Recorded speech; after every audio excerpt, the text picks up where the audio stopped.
The Mario and Luigi series is probably one of my favorite spin-off series of the main Super Mario franchise. Similar to Paper Mario, Mario and Luigi is Nintendo's take on the traditional JRPGs. The first game in this series is Mario and Luigi Superstar Saga. It was by far one of my favorite games to play when growing up. From the fun bros gameplay to the amazing story, the game was a real treat. Now fast forward to 2017 and we have Mario and Luigi Superstar Saga plus Bowser's Minions, a full remake of the original Superstar Saga in the current style of recent Mario and Luigi games like Paper Jam and Dream Team. Included with the remake is a second game called Bowser's Minions, a nice side addition to the main package. So the question remains, how does this remake hold up to the original, and is the game still fun to play to this day? Superstar Saga DX's story for the most part remains unchanged from its GameBoy Advance counterpart. The evil Cackletta from the Bean Bean Kingdom has stolen Princess Peach's voice, and it's up to Mario and Luigi to go on a quest to retrieve it and put a stop to what evil plans she may have. The story is just as charming as I remembered it, and has an amazing cast of characters to keep the ball rolling through the story. Really, the best way I could describe this game's story without spoiling it is more or less a classic. When you feel like you're getting near the end, you only find out you're not. To some, this may drag on a bit, but to me, I was fully engaged in every twist and turn that the story throws at you. The only difference in the narrative is the inclusion of Bowser's Minions, but I'll explain more on that later. Gameplay-wise, Mario and Luigi Superstar Saga is a turn-based JRPG. You'll be exploring many different areas around the Bean Bean Kingdom on your quest, and while exploring the overworld you'll be solving puzzles, doing quests, and of course fighting many baddies along the way. The combat of this game is very traditional in the JRPG genre. When in combat, you have the ability to use your hammer, jump, or special bro moves. The hammer and jump moves are pretty self-explanatory. Press the A or B button with the right timing to perform a move with massive damage. The main draw of the combat is performing the bro moves. These are special moves in which Mario and Luigi team up to cause massive damage. To successfully perform these moves, you must press the correct button prompts in regards to each bro correctly with the right timing. Failing to do this will end the move early with minimal damage and a waste of bro points. Overall, the game's combat is a ton of fun and is very fast paced.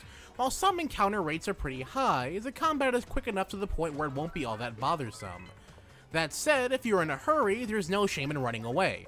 I say this because, new to this game, you don't lose coins in running away.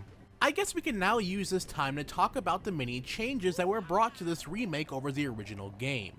First off, as you can see, the game's visuals are completely overhauled, ditching the sprite work from the original GBA game for the series standard 3D models. This honestly has caused some debate among fans as to which style is better. While the original sprites still hold up extremely well to this day, the new art style adds an entire layer of life to the game. With the different forms of lighting and design, the game honestly feels like a completely different adventure. It should also be mentioned that the visuals were not the only thing that got overhauled in this game, but the soundtrack did as well.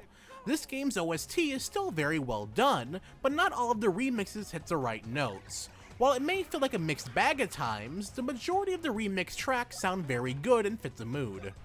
The last thing I would like to touch on in this review is the inclusion of the new side campaign Bowser's Minions. In this new mode, you play as a leader of a troop of Bowser's minions who have been separated from Bowser after the events of the start of the game. Your goal here is simple: rescue Bowser at all costs. The gameplay in this game mode is a bit of a strategy game. You set up your team of minions at the start of every battle and you move forward. That's pretty much the extent of the gameplay.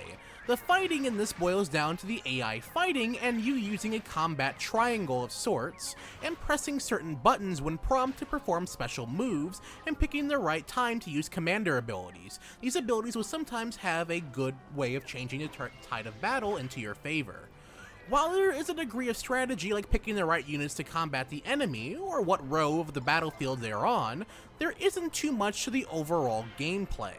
That being said, the side campaign offers a very funny side story to all the events of the main game, and I often found myself indulging in this mode when I needed a break from the main game. However, I really didn't enjoy playing it for long play sessions and found myself quickly going back to the main game after a few matches. Mario and Luigi Superstar Saga plus Bowser's Minions is honestly a fantastic remake. A lot of the quality of life changes added to this game over the original were much needed changes, and create much better experience for newcomers to this game. The best part about these changes are that while it does make things easier, like the inclusion of testing your abilities and the map showing you where to go, it doesn't make it too handholdy, so veteran players can jump right in and skip all the stuff they already know. This game to this day still feels like a fantastic classic, and I can recommend this game to anyone in need of a good JRPG to play. And that does it for our review. To see the written review, be sure to check out our website, gaminggamma.com. A link to that review will be down in the description bar below. Also, if you have any comments or questions, please feel free to leave them. I love hearing from you guys. Also, if you're new to my channel, hey, be sure to subscribe for future Let's Plays, reviews, commentaries, and more. And if you really love what I do, you can go check out my Patreon. Every bit helps. Also, if you're already subbed, be sure to click on that bell to be notified when my next review is live. And as always everyone, thanks for watching.